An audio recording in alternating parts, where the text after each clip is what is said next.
السلام عليكم ورحمة الله وبركاته. أعوذ بالله من الشيطان الرجيم. بسم الله الرحمن الرحيم، والصلاة والسلام على رسولنا محمد سيد الأولين والآخرين.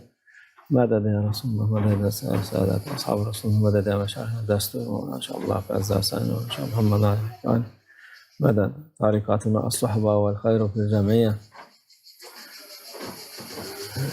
بسم الله الرحمن الرحيم. ومن يرد الله يهديه يشرح صدره للإسلام، ومن يرد الله يجعل صدره ضيقا حرجا كأنما يصعد في السماء. اللہ عز و جل ایسا کہہ رہا ہے،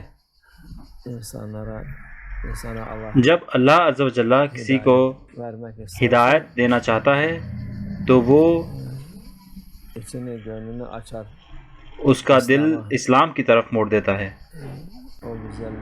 وہ ان کو یہ خوبصورتی دیتا ہے، اور جس انسان کو یہ خوبصورتی ملتی ہے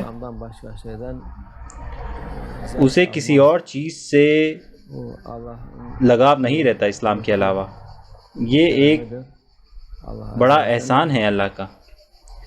جب اللہ عز و جل کسی انسان کے لیے اچھائی چاہتا ہے تو ایک خوبصورتی ہوتی ہے اور سب کچھ اس کو خوبصورت لگتا ہے۔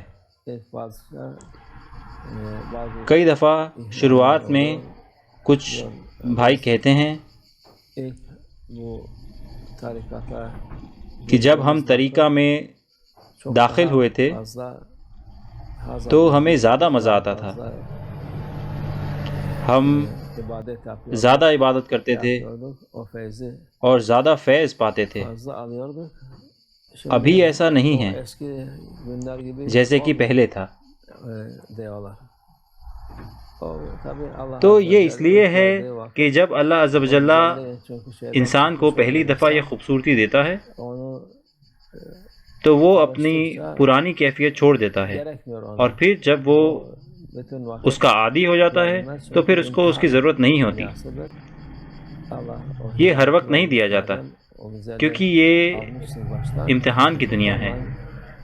اگر اللہ عز و جل نے آپ کو ہدایت دی ہے اور آپ کو وہ خوبصورتی ملی ہے شروعات میں تو اس سے مطمئن رہیں اور شکر کریں۔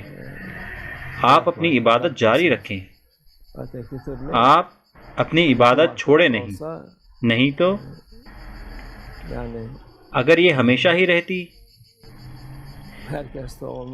یعنی کہ ہر کسی کے پاس یہ نہیں ہوتی، یہ ہو سکتا ہے کہ کچھ کمی رہ گئی ہو جو کہ اس طرح کا سوال پوچھا گیا۔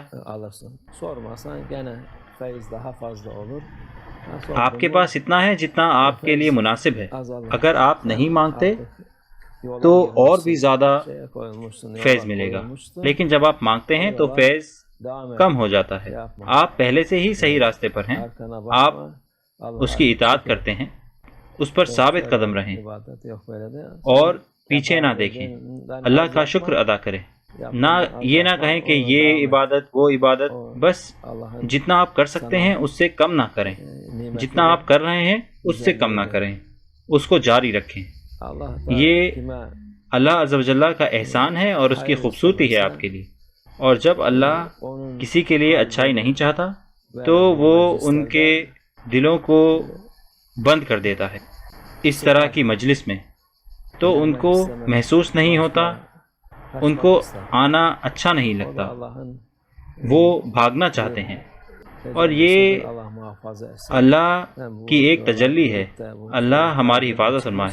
اگر آپ اس راستے پر ہیں اور آپ کا دل اس کے لیے کھلا ہے تو اس کا شکر کریں اور بنا سوال پوچھے جاری رکھیں۔ آپ کو صحیح راستہ ملا ہے۔ ہمیشہ فرمانبرداری اور اپنی محبت جاری رکھیں جس سے کہ آپ خوشحالی تک پہنچے، آخر اچھا ہوگا۔ اللہ عز و جل نے آپ کے لیے اچھائی چاہیے اور اس لیے آپ کو اس نے اس راستے پر ڈالا ہے، لیکن شیطان آپ کو بہکانا چاہتا ہے اور اس کو برباد کرنا چاہتا ہے، آپ کے دل کو۔ اللہ ہماری حفاظت فرمائے۔ ومن اللہ توفیق۔ الفاتحہ۔